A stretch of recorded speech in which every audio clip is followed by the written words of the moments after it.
What's up, bro? We need to have a conversation about Luka Doncic because this man is possibly one of the most skilled, talented, magical of all time. This guy is literally one of the most gifted players. Like, if I had to compare it, it'd be like Messi in football. That's how good Luka is. This man is literally breaking Wilt Chamberlain records. No one's had a 7-game stretch of 30. The first opening of the season, no one's had 7 straight games of 30 plus points. Luka has done that. Like, that is just a Luka stat. In 2K, let's say you're playing my league. Luka wins the MVP, he's got like a 36 point triple double. Yeah, that looks like Luka numbers, but I don't know if he'll do it. He's literally doing it. Like, this man is just gifted.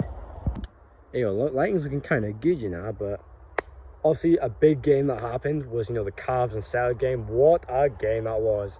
Hands down Eastern Conference Final preview.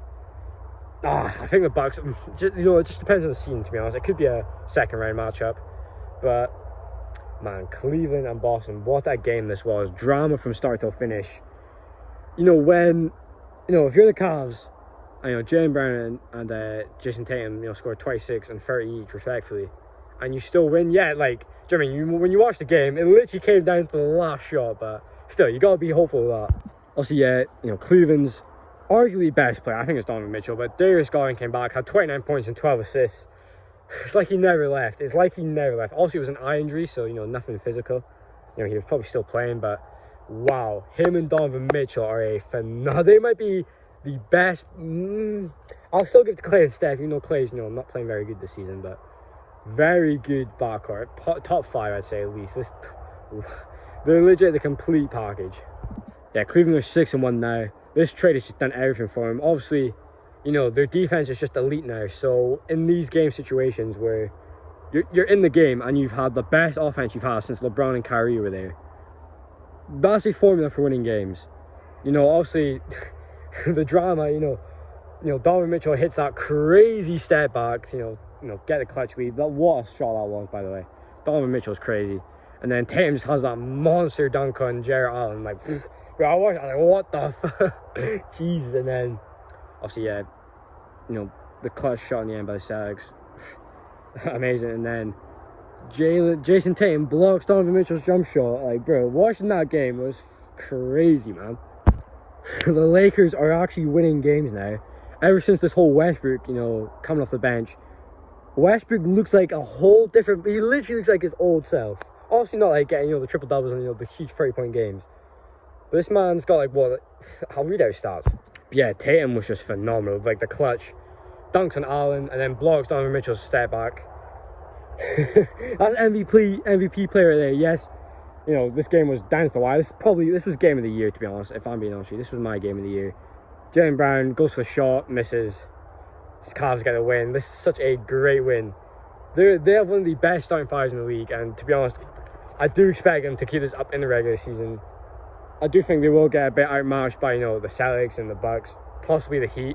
I don't know really about the Sixers, we'll get onto them, but right now they're looking very good, especially for a regular season team, but, we'll see. They've not exactly proven anything compared to the Bucks and the Celtics and the Heat. Yeah, this whole game plan of taking Russ off the bench and actually having him be a point guard, having, a bit better spacing with AD and I guess LeBron, but just the way he can just come off the second unit and just be himself, literally proving to be a winning formula. Obviously, LeBron and AD in the starting five is very useful as well.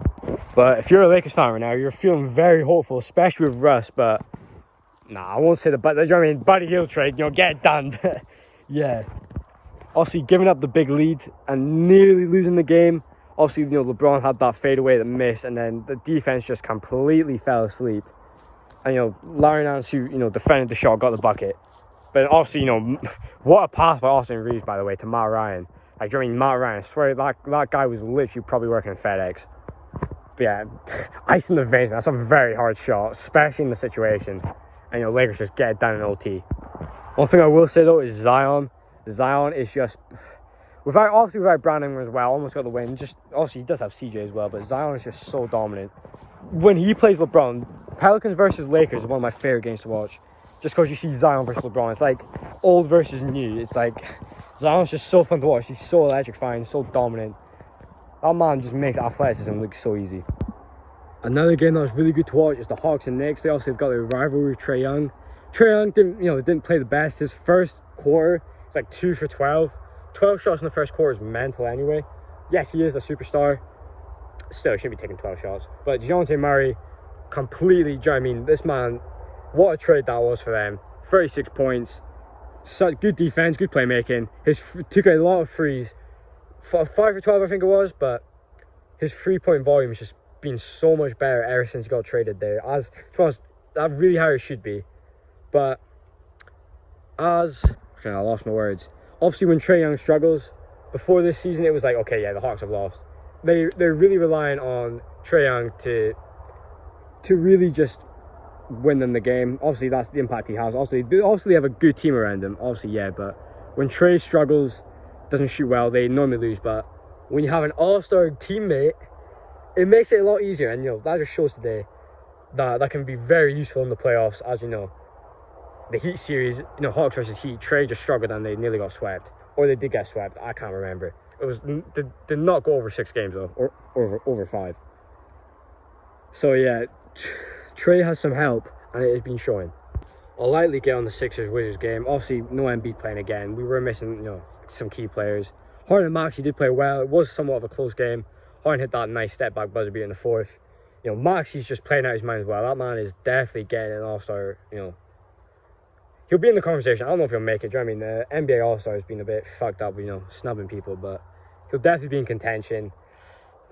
It's not looking good for us. When Paul Reed plays, obviously we're playing Neon in the center. It's like Neon is legit bread. Like, he's legit built like a loaf of bread. He's not athletic at all. We need a guy like Paul Reed in there. Like, it literally shows on when you're watching it, you're like, why is Paul Reed not starting when Embiid's out? Yeah, we got Montrezl Harrell, but come on. And of course, the only guy in the world doesn't know that is Doc, who's the fucking clown on our team. But yeah, we'll get quick on the Sixers. Porzingis, obviously, he's gonna have no matchup really there. Paul Reed if he plays a little. But yeah, Porzingis is just gonna eat. You know what I mean. He scored 30. Bradley Beal had a very efficient game. Torch just there, especially in the 4th. Crazy game from him. But yeah, Wizards. Obviously, you know what I mean. When you're playing a team back to back, you're gonna win at least one. So like a 1-1 split. I'll take that. But we need Embiid to keep playing. My hope for the Sixers, do you know what I mean? Before this could definitely be the year. Now it's just still very early. Boston this time last year were looking horrible. It wasn't All-Star break. Boston actually started turning it around. So yeah, things can definitely change. But right now it's if Doc is still here, we're fucked.